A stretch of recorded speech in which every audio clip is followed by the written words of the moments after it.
4 months ago, we scaped the first of the 2 tanks that are part of this shallow tank Aquascape. Back then, we made a film, and just to refresh your memory, here's a short update on that part of the scape.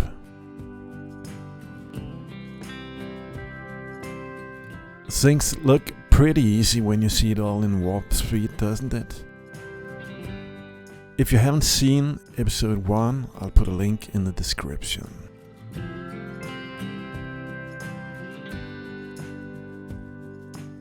Anyway, this is where we left off 4 months ago. So let's end this short time travel and get back to the present. I'm Michael, and as usual, I'm your host. Welcome back to the jungle room.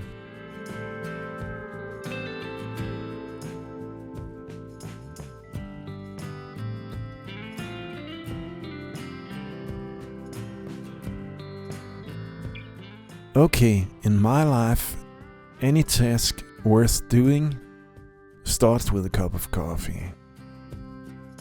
Now let's get to work.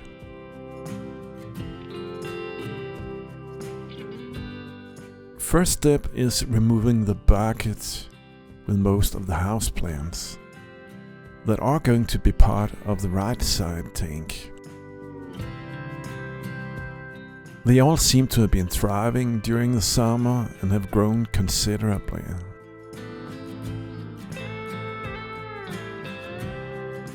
And here are all the small plastic baskets they're gonna grow in. These are sold in garden centers as planting baskets for water lilies and other garden pond plants. But they have proven useful for this project as well.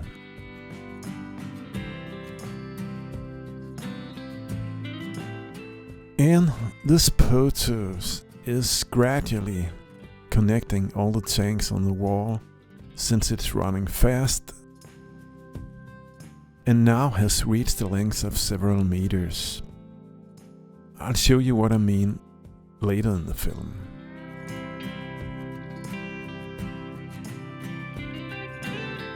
Here's a nice piece of wood that'll come in handy as well.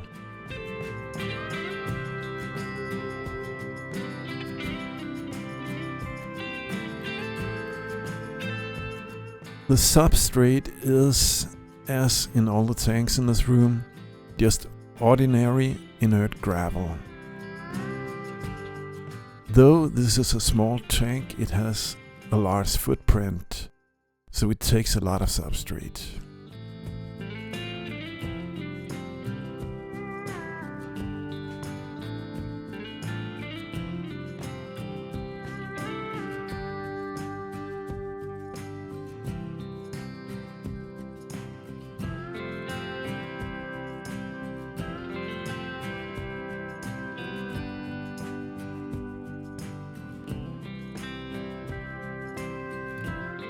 Then I install a small hang-on back filter, just to create a little bit of flow in the tank.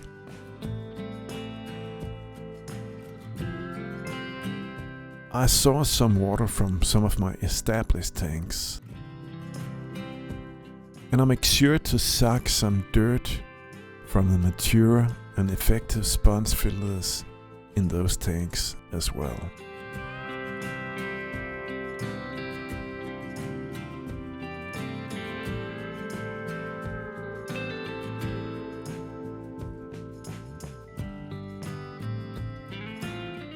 Then I add some fresh rainwater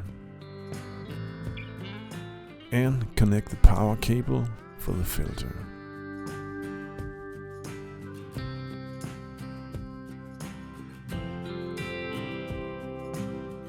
I prime with some aquarium water and it is running.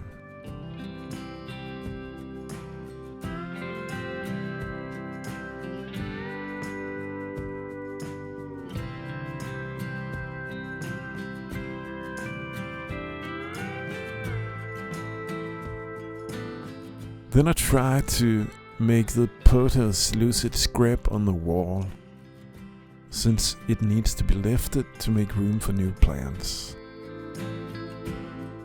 Some wrestling and a couple of cable strips solve that problem.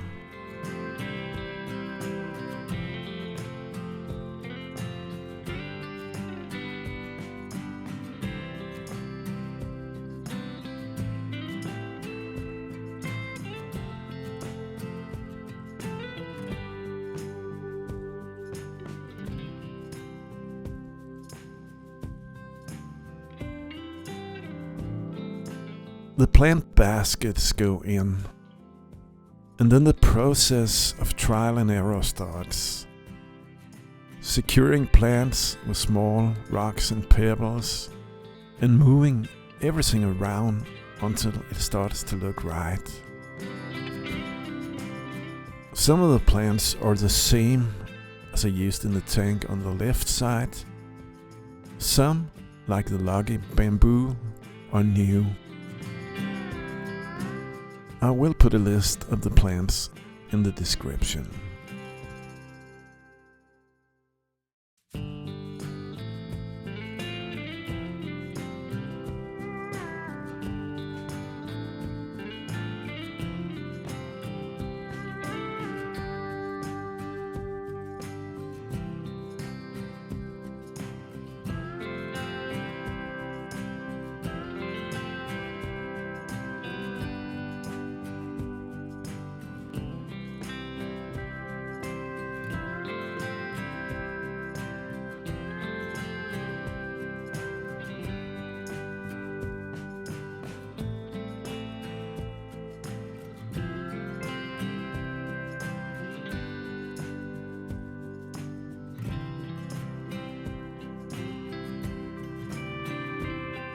I put a pothos in the corner, which I might regret later.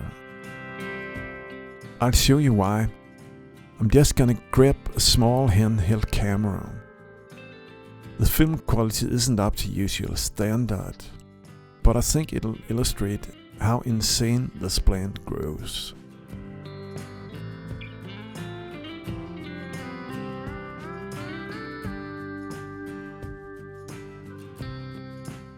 About a year ago, I added a stem of pothos to 2 tanks on the green wall.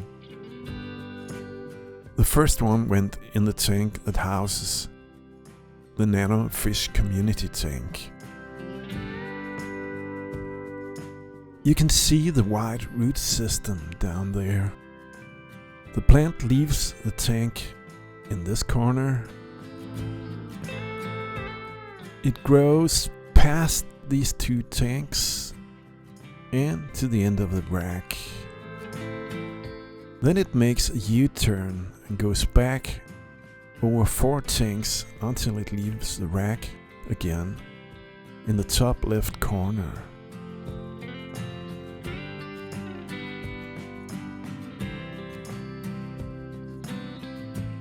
Now it's on its way out across the wall.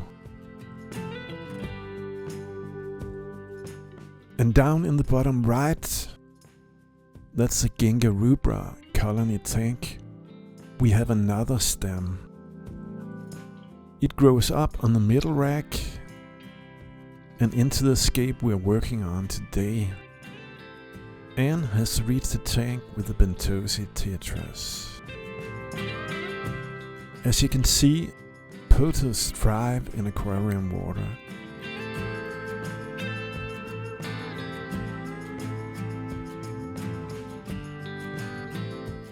And it's a valuable part of my biological filter. But it needs to be trimmed occasionally if you want all the plants to shine.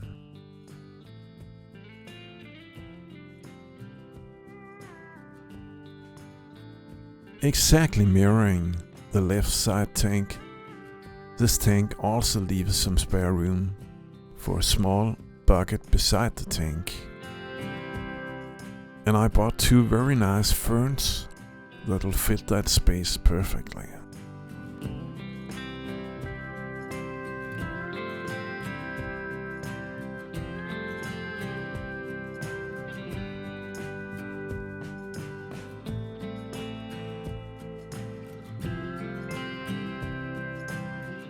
Then there's this eye-catching African mask plant, or Amazonian elephant ear. The latter being a strange name since elephants never lived in Amazonas. Anyway, it looks interesting.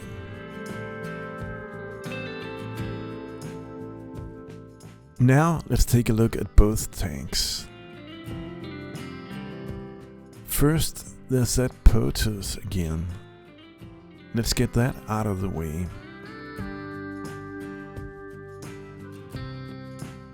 Back when I scaped the first tank, I threw in some surface plant and later several underwater plants to get the tank up and running without a major algae outbreak. The underwater section wasn't scaped, just planted temporarily. Some of the plants are still in pots.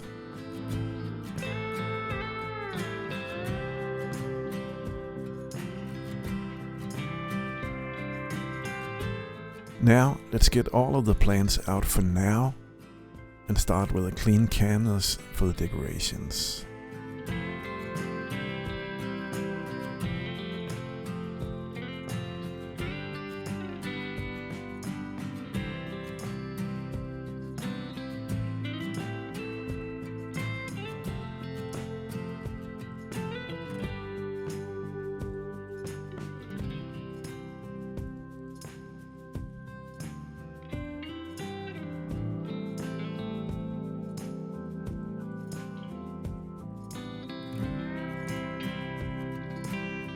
Since there is a difference in color in the two substrates, I want to mix it up by moving some of it between the two tanks. That way I get some of the circled substrate with beneficial bacteria into the new tank as well.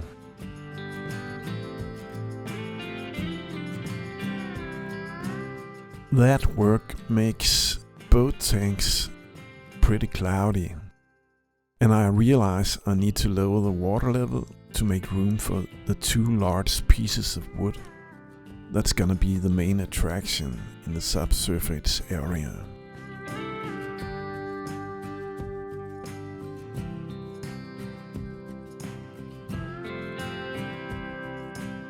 I already have a plan for those. But first, I'll give the water a couple of minutes to clear up.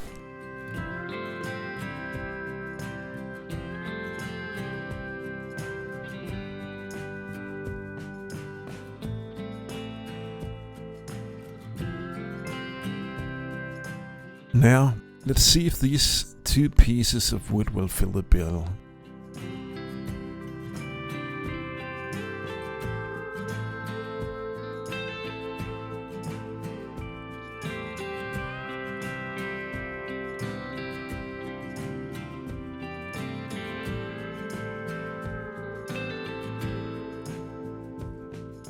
I have some lava stones and small rocks that'll be used to lift and support the wood. My plan is to make these two separate pieces look like they are connected to the same tree, even though they are actually in two different tanks.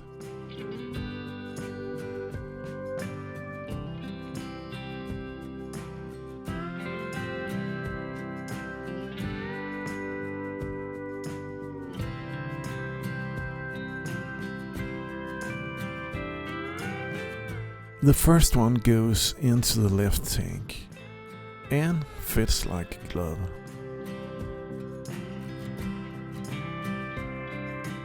And then to the other tank. That isn't all bad either.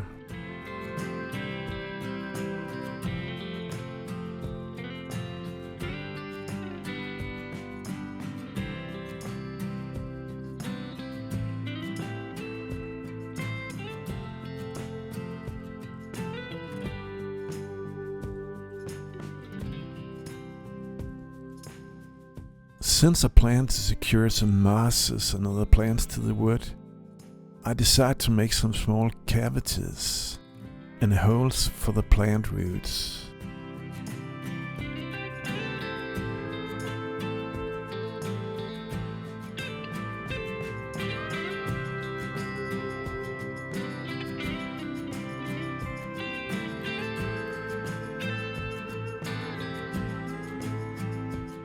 That means that the wood is going out again.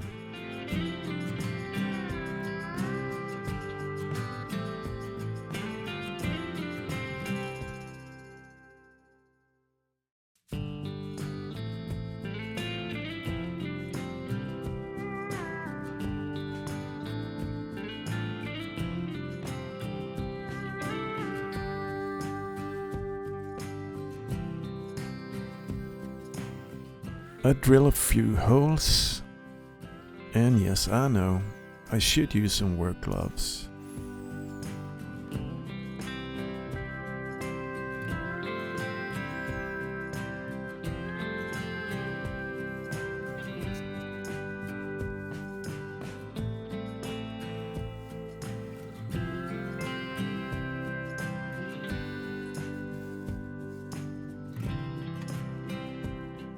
That's better. I smooth out the edges with a chisel.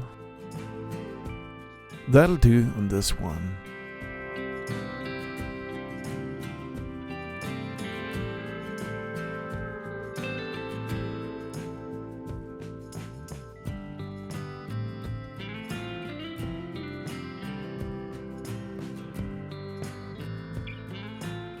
Same procedure on the next.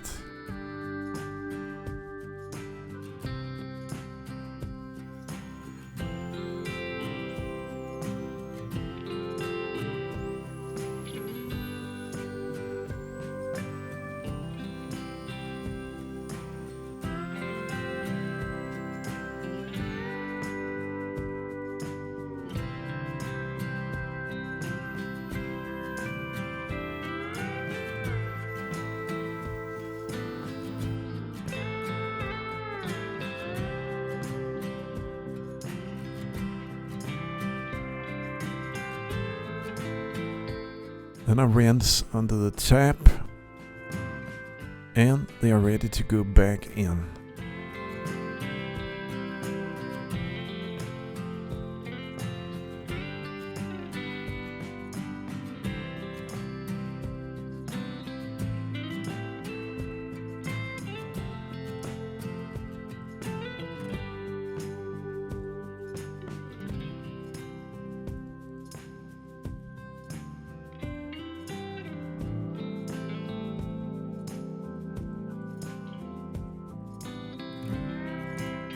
This one supports the small, colorful polka dot plants just fine.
And now to the right side.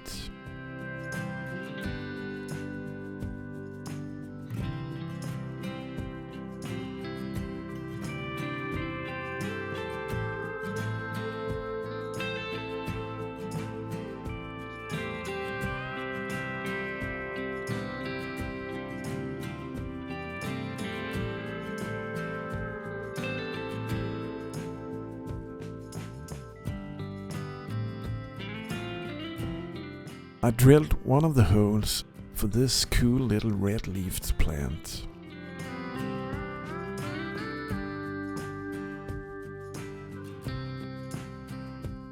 Then I add some different sorts of angel's tears, also known as baby tears.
I use a few rocks and river stones to support and secure the construction.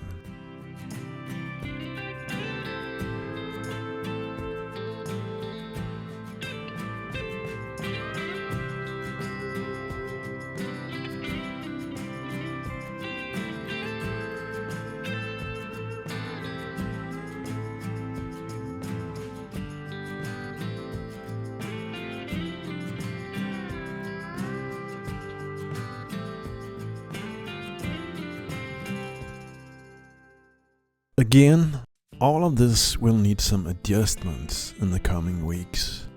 We'll see.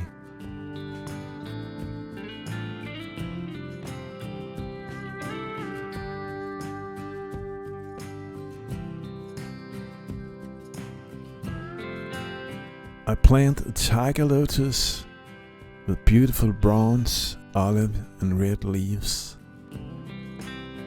This will cover a lot of surface and reduce the risk of algae blooms in the first weeks.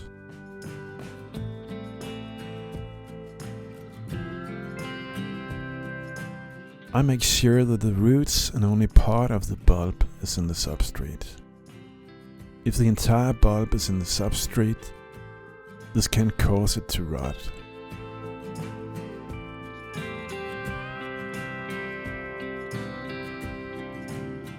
I use a few small pebbles to keep the plant in place.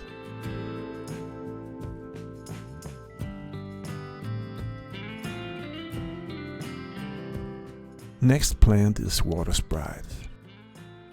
I use this fern as a floater as well as plant it in the substrate. It grows crazy fast and it's a perfect pioneer plant for new tanks.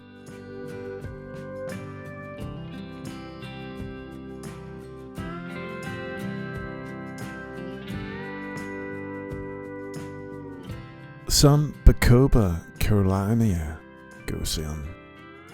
These are relatively slow growing, but is really well adapted to grow up above the surface, where they can bloom with fire-looped blue to purplish flowers with yellow center. Hope to see that happen someday.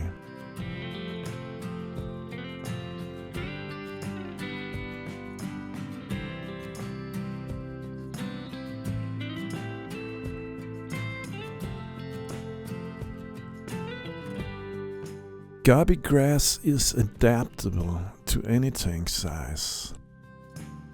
It doesn't need to be planted in the substrate, but I do that here to make sure it stays in this area of the tank.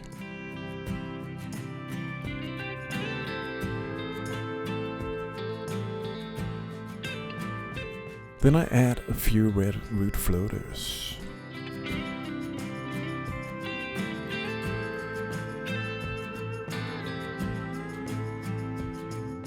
Okay, let's back off to see the full picture. The two tanks are starting to look like one scape.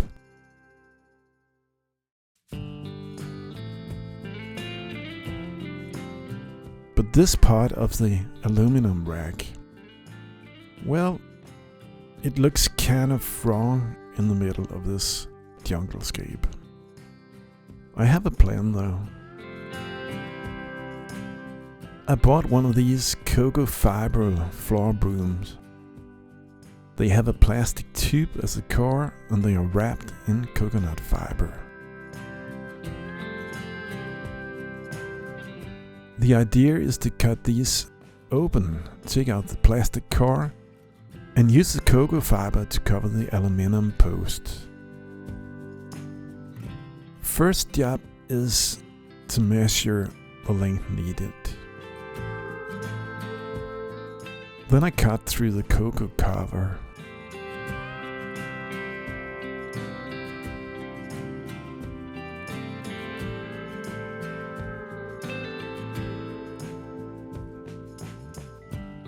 I use a pair of scissors to open up the tube.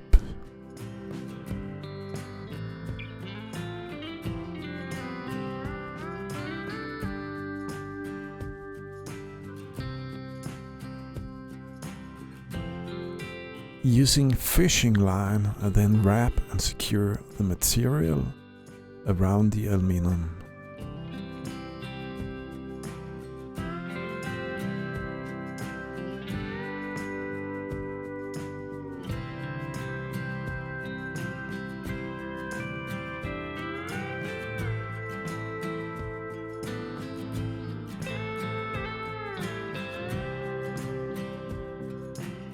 This is a bit messy since some of the fibers loosen and fall into the water and on the floor, but basically it works fine.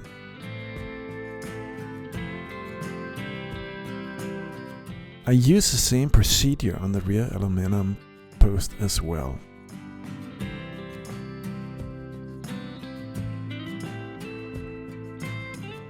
Then I clean up the mess and add the water back in the tanks.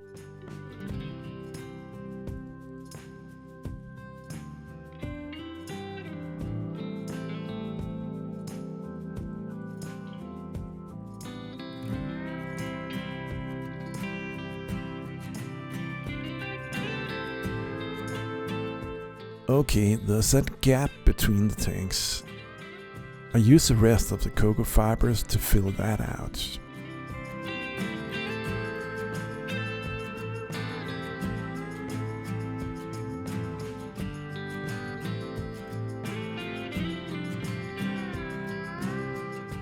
That's better. Now I just need the climbing ficus pumila to grow up and cover the cocoa fiber tree trunk with green leaves.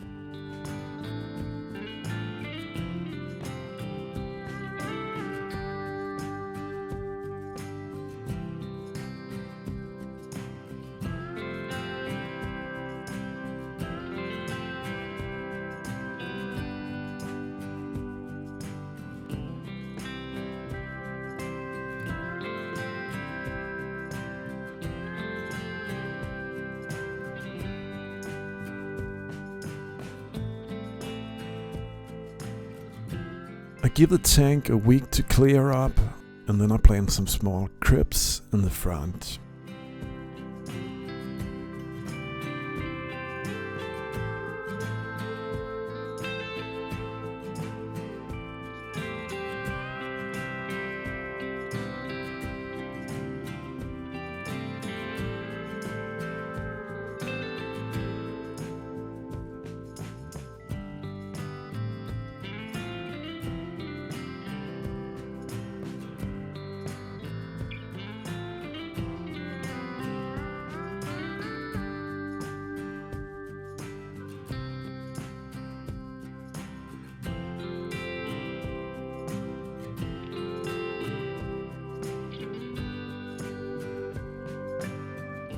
And let's introduce the first livestock to the left, very well circled tank.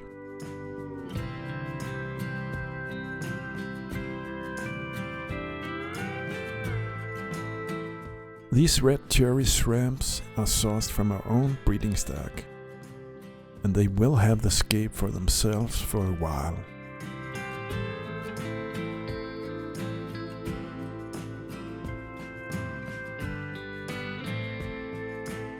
Kind of a shrimp wonderland, I guess.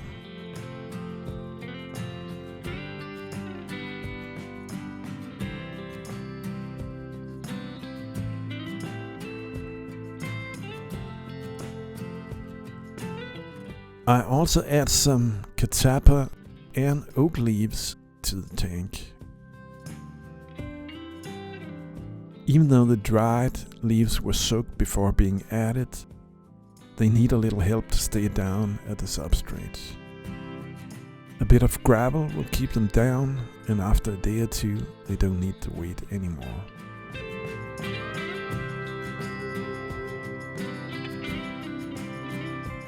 Well, now I guess it's time to place the large, comfortable armchairs in front of the tank and enjoy the view.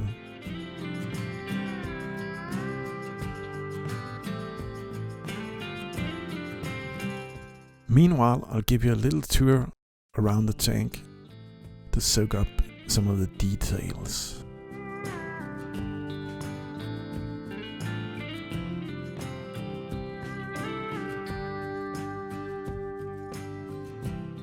The shrimps really seems to appreciate the new home.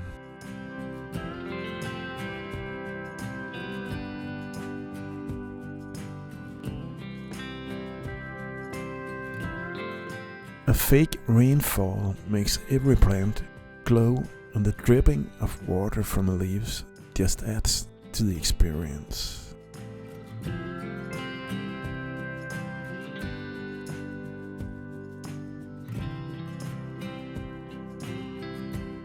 The red polka dot plants has grown in here for 4 months now, while the baby's tears are newcomers.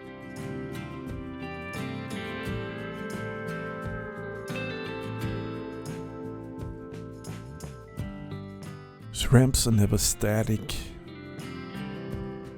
and boring to look at.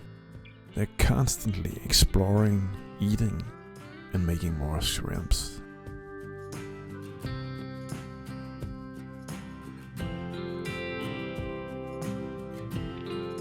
The tiger lotus and the water sprite looks great underwater,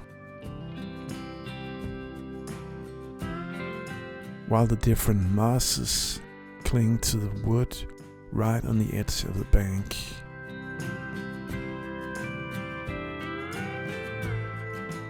And you can see why this cool little plant has popular names as Heart of Jesus and Angel's Wings.